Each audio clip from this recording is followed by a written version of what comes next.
Amen, hallelujah, bonne soirée, frères et sœurs dans le Seigneur. Donc, ce vidéo se veut spécifiquement pour les croyants en la parole de Dieu, ok? Et non les non-croyants. Amen. Donc, nous allons voir en 3 volets ce que la parole de Dieu nous dit concernant le parler en langue, ou le don des langues. Premier volet. On va voir comment Dieu définit la langue humaine. De quelle manière Dieu, avec ses yeux, voit la langue de l'homme, ok? Comment il la définit. Comme deuxième volet, on va voir la différence entre l'expérience du parler en langue lors de la Pentecôte, ok, en Actes chapitre 2, et le don des langues dont Paul parle en 1 Corinthiens 14. Donc, la différence entre ces deux aspects-là du parler en langue. Et comme troisième volet, on va voir comment s'obtient le Saint-Esprit et comment pouvons-nous reconnaître l'évidence que quelqu'un a reçu le Saint-Esprit. OK? Encore là, on va se fier à la Bible, on va voir, hallelujah, ce que la Bible a à répondre là-dessus. Mais avant de commencer, frères et sœurs, c'est comme un peu plate que sans avoir eu l'expérience du parler en langue, quelques-uns se mêlent de commenter, de spéculer sur le sujet du parler en langue. On raconte toutes sortes de choses sans l'avoir expérimenté. Et je trouve cela vraiment désolant et désappointant. C'est très, très charnel. C'est très, très même diabolique. Hallelujah. Pourtant, quelques-uns disent justement que ces langues viennent du diable. OK? Oui, j'ai déjà entendu parler de ça. Ou que ces langues furent données seulement dans le temps des apôtres. Pour aujourd'hui, les langues ont cessé. Et ils se servent d'un certain verset qu'on va voir un peu plus tard pour dire que maintenant, aujourd'hui, on ne parle plus en langue parce que telle chose. Mais on va voir exactement ce que ça dit. OK? Moi, je ne dis que les spéculateurs spéculent seulement que du mensonge par rapport au parler en langue, sans l'avoir expérimenté eux-mêmes. Hallelujah. Je trouve ça vraiment désolant. Hallelujah. Donc, OK, allons-y maintenant. Premier volet, la définition de la langue selon Dieu. On va faire parler la parole de Dieu dans Jacques, chapitre 3, dans le livre de Jacques, chapitre 3, versets 4 à 12. 3, 4 à 12. OK. Voici même les navires qui sont si grands et que poussent des vents impétueux sont dirigés par un très petit gouvernail au gré du pilote. OK, on connaît ça, des gros bateaux, v'là bien des années, là. Il y avait un petit gouvernail et il y avait un pilote qui avec sa main, chauffait ou pilotait ce bateau. C'était un immense bateau, mais c'était avec un petit gouvernail. Hein. Amen, oui. Et le gros bateau se dirigeait soit d'un bord, soit de l'autre, au gré du pilote, au gré du petit gouvernail. OK? Donc, ça nous dit, ça continue, de même la langue est un petit membre. Il fait une analogie avec le petit gouvernail. Donc, la langue aussi est un petit membre et elle se vante de grandes choses, comme les grands bateaux, le petit gouvernail, grand bateau, est un petit membre qui se vante de grandes choses, la langue. Voici comment, comme un petit feu peut embraser une grande forêt. OK? Vous saisissez l'analogie, là, ce que Jacques est en train de nous dire, entre le petit membre qui peut faire de grands dommages. Hallelujah. Alors, et on continue. La langue aussi est un feu. Oh là là. Dieu voit ça comme ça. La langue aussi est un feu. C'est le monde de l'iniquité. Le péché est attaché finalement à notre langue. Humainement parlant. OK? Hallelujah. La langue est placée parmi nos membres, souillant tout le corps. Vous voyez, comme le petit gouvernail qui mène le gros bateau sur l'océan. Donc, ce petit membre-là qui est la langue, souille tout le corps. Et enflammant le cours de la vie, étant elle-même enflammée par la géhenne. Oh boy! Donc, et ça continue, toute espèce de bêtes et d'oiseaux, de reptiles et d'animaux marins sont domptés et ont été domptés par la nature humaine. Mais la langue, aucun homme ne peut la dompter, c'est un mal qu'on ne peut réprimer, elle est pleine d'un venin mortel. Alors, on voit que c'est pas nécessairement très reluisant de la manière dont Dieu voit la langue humaine, hallelujah, non régénérée par le Saint-Esprit, par contre, hallelujah, ce petite langue qui peut faire tellement de grands dommages. Et ailleurs, la parole de Dieu nous dit aussi en Proverbe, exemple, Proverbe 18, 20, 21, ça nous dit que la mort et la langue sont au pouvoir de la langue. OK? Et tout le monde, et celui qui l'aime en mangera les fruits. OK? Et également ailleurs, on voit que la langue est étroitement liée avec le cœur. OK? Quand ça nous dit de l'abondance du cœur, la bouche parle. OK? Ce qu'il y a dans ton cœur, s'il y a du mauvais dans ton cœur, ta bouche va parler, il va sortir du mauvais. OK? Et s'il y a des bontés dans ton cœur, et de l'amour, etc., etc., ce qui va sortir de ta bouche va refléter ce qui est dans ton cœur. Donc, ça va être de l'amour et de la bonté qui va sortir. OK? Amen, vous me suivez bien? Hallelujah. Et même dans Matthieu 15, 11 à 19, ça nous dit, ce n'est pas ce qui entre dans la bouche qui souille l'homme, dit Jésus, mais c'est ce qui sort de la bouche. OK?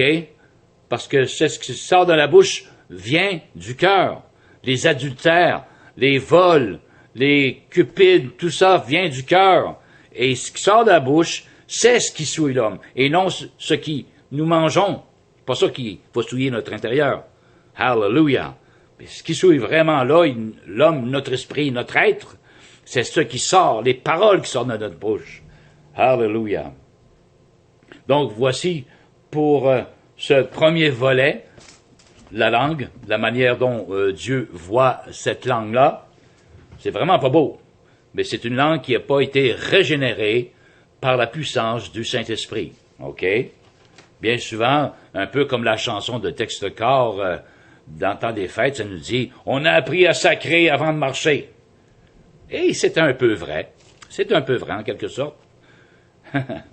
Mais c'est la nature humaine étant ce qu'elle est, bien, c'est ça qui est le produit de notre bouche, bien souvent.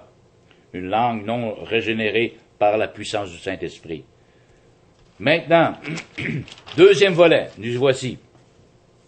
La différence entre le parler en langue lors de la Pentecôte et en acte 2 et le don des langues comme tel, dont Paul fait mention dans 1 Corinthiens chapitre 14.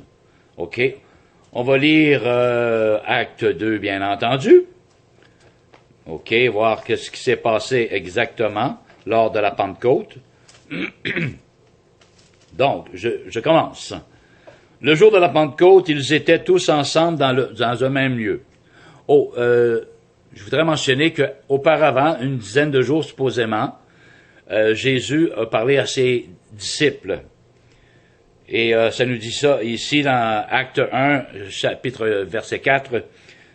Comme Jésus se trouvait avec eux, ses apôtres, il leur recommanda de ne pas s'éloigner de Jérusalem, mais d'attendre ce que le Père avait promis. Ce que je vous ai annoncé, leur dit-il, Car Jean a baptisé d'eau, mais vous, dans peu de jours, vous serez baptisés du Saint-Esprit. OK? Donc, n'allez pas trop loin, chers apôtres, restez ici dans Jérusalem, parce que le Père vous a promis, hallelujah, qu'il va vous envoyer le Saint-Esprit. Attendez-le, réunissez-vous à quelque part, hallelujah, dans un lieu précis, et le Père va vous envoyer le Saint-Esprit. Et il a dit, il faut que moi je m'en aille, justement, au Père, vers le Père, afin que nous puissions, hallelujah, vous envoyer le Saint-Esprit au moment opportun. Donc, tout à coup, il vint du ciel un bruit comme celui d'un vent impétueux, et il remplit toute la maison où les 120 personnes, il y avait 120 personnes, étaient assis. Des langues, vous voyez, des langues, semblables à des langues de feu. Si vous vous souvenez, tantôt, ça nous disait que la langue est un feu, mais ce n'est pas exactement le même feu. OK? Le feu du Saint-Esprit et le feu de la géhenne. C'est loin d'être pareil. OK? Des langues semblables à des langues de feu leur apparurent séparées les unes des autres et se posèrent sur chacun d'eux. C'est très significatif que la langue, justement, dont Jacques parlait, qui n'est pas régénérée, blasphème, est souillée et souille tout le corps étant enflammé elle-même par le feu de la géhenne. Hallelujah. Donc ici, ça nous parle d'un autre feu, le feu du Saint-Esprit. OK? Contre le feu de la géhenne. Pas pour rien que ça nous dit que c'est des langues semblables à des langues de feu. C'est parce que, justement, on voyait que le parler en langue, hallelujah, le Saint-Esprit, en réalité, allait consumer tout ce qui n'est pas de Dieu dans le cœur de l'homme. Hallelujah. Fait un clean-up, un ménage. Amen. Hallelujah. Donc, ils s'opposèrent sur chacun d'eux. Et ils furent tous remplis du Saint-Esprit et se mirent à parler en d'autres langues selon que l'Esprit leur donnait de s'exprimer. OK? Les 120 personnes avec les langues de feu se mirent à parler en d'autres langues. Hallelujah. Etc., etc. On voit plus loin maintenant. Or, il y avait en séjour à Jérusalem des Juifs, hommes pieux. Retenez ça, des Juifs qui séjournaient là, hommes pieux. OK? De toutes les nations qui sont sous le ciel. Au bruit qui eut lieu, la multitude accourut et elle fut confondue parce que chacun les entendait parler dans sa propre langue. Et ils étaient tous dans l'étonnement et la surprise et ils se disaient les uns les autres, voici ces gens qui parlent, ne sont-ils pas tous des Galiléens? OK? Donc, la gang qui séjournait à Jérusalem était à l'extérieur, hallelujah, de toute nation, ça nous dit, et ont entendu un bruit, un vent impétueux et des bruits comme des personnes qui parlaient, mais c'était comme bizarre, oui et non. Par contre, on les entendait, ces personnes-là, parler dans leur propre langue à eux autres, des gens qui séjournaient à Jérusalem cette journée-là. OK? Il dit, hey, ces gens-là, en dedans, sont pas tous galiléens? Comment ça, on les entend parler dans notre propre langue maternelle? On ne comprend pas. Des merveilles de Dieu. OK? Donc, là, ça nous énumère les gens des places, des emplacements, des villes, là. Parthes, Mèdes, Élamites, ceux qui habitent la Mésopotamie, la Judée, la Cappadoce, le Pont, l'Asie, la Phrygie, la Pamphylie, l'Égypte, le territoire de la Libye, voisine de Cyrène, et ceux qui sont venus de Rome, juifs et prosélytes, crétois et arabes. Comment les entendons-nous parler dans nos langues des merveilles de Dieu? Vous voyez, plusieurs espèces de langues étaient là, des personnes de toute nation, mais les entendaient parler dans leur langue, en arabe, en crétois, en parthe, en mède. Des merveilles de Dieu. Donc, ces gens-là autour pouvaient comprendre ce qui se passait des merveilles de Dieu. OK? Pouvaient comprendre. Hallelujah. Cependant, il y en avait d'autres qui se moquaient et disaient, ils sont pleins de vin doux. Ces gens-là sont saoux. Ils sont saoux. Ils parlent de toutes sortes de langues connues, oui. On dirait qu'ils sont saoux, cette gang-là, là. Alors Pierre se présentant avec les 11 éleva la voix et leur parla en ces termes. Hommes juifs et vous qui séjournez à Jérusalem, sachez ceci et prêtez l'oreille à mes paroles. Alléluia. Ces gens ne sont pas ivres comme vous le supposez, car c'est le troisième heure du jour. Mais c'est ici ce qui a été dit par le prophète Joël. Dans les derniers jours, dit Dieu, je répandrai de mon esprit sur toute chair. Vos fils, vos filles prophétiseront, vos jeunes gens auront des visions, et vos vieillards auront des songes. Dans les derniers jours. Où sommes-nous rendus? Dans les derniers des derniers jours. Alléluia. À plus forte raison, amen, l'Esprit de Dieu se répand encore aujourd'hui. On va voir plus loin. Alléluia. Oui, sur mes serviteurs et sur mes servantes, dans ces jours-là, je répandrai de mon esprit et ils prophétiseront. Alléluia. Donc là, Pierre se met à parler de Jésus-Christ, la mission de Jésus-Christ sur cette terre, que seulement par lui, on peut avoir le pardon des péchés, la rémission de nos péchés, être guéri de nos maladies. Alléluia. Entrer au ciel par le salut gratuit de Jésus-Christ, de Dieu en Jésus-Christ, et tout le tralala, et il est en train de dire ça aux gens qui séjournaient à Jérusalem et qui les entendaient parler dans leur propre langue maternelle à chacun. Alléluia. Pierre en a profité maintenant pour prêcher sur Jésus-Christ de Nazareth. Et regardez le résultat. Les gens aux alentours disent, après avoir entendu ce discours, ils eurent le cœur vivement touché. Alléluia. Et ils dirent à Pierre et aux autres apôtres, hommes frères, que ferons-nous? Alléluia. Pierre leur dit, repentez-vous et que chacun de vous soit baptisé au nom de Jésus-Christ et pour le pardon de vos péchés, et vous recevrez le don du Saint-Esprit. Ici, il y a comme 3 baptêmes, dont Jean-Baptiste appelait le baptême de repentance, le baptême d'eau et le baptême du Saint-Esprit. Alléluia. Amen. Vous me suivez? J'espère. Amen. Donc, vous recevrez le don du Saint-Esprit. Pierre continue, car la promesse est pour vous, pour vos enfants, et pour tous ceux qui sont au loin, en aussi grand nombre que le Seigneur notre Dieu les appellera. Hallelujah. Donc, on voit bien le but, pourquoi, lors de la Pentecôte, les gens qui séjournaient à Jérusalem entendaient ces gens-là, hallelujah, parler des merveilles de Dieu dans chacune de leurs langues à ces personnes-là. Oui, il y avait des moqueurs. Ah, ils sont sous. Mais ce n'était pas le cas, Pierre leur a dit. Hallelujah. C'est Dieu qui était en train de répandre son esprit. Mais Dieu avait planifié, amen, ceci. C'était planifié à la Pentecôte. Car Dieu savait que des gens de toute nation étaient à Jérusalem. Et ça nous spécifie, c'était des hommes pieux.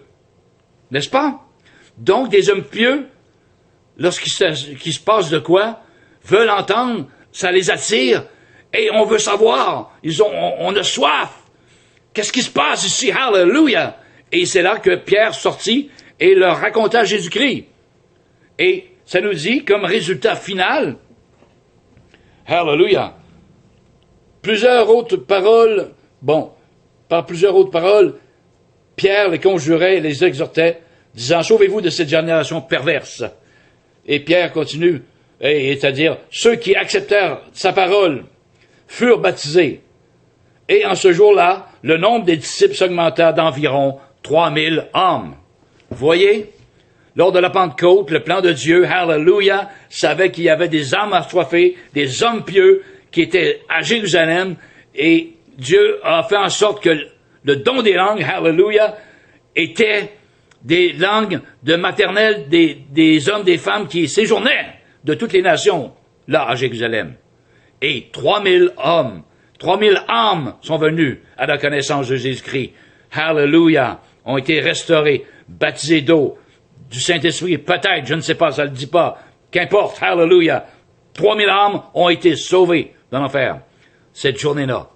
Grâce à ces langues, hallelujah, qui étaient répandues lors de la Pentecôte dans les langues, hallelujah, des nations qui étaient là autour qui séjournaient. Amen. Donc, je dois arrêter, hallelujah, et on va continuer sur l'autre 20 minutes à louer. Alors, à tantôt, chers frères et sœurs.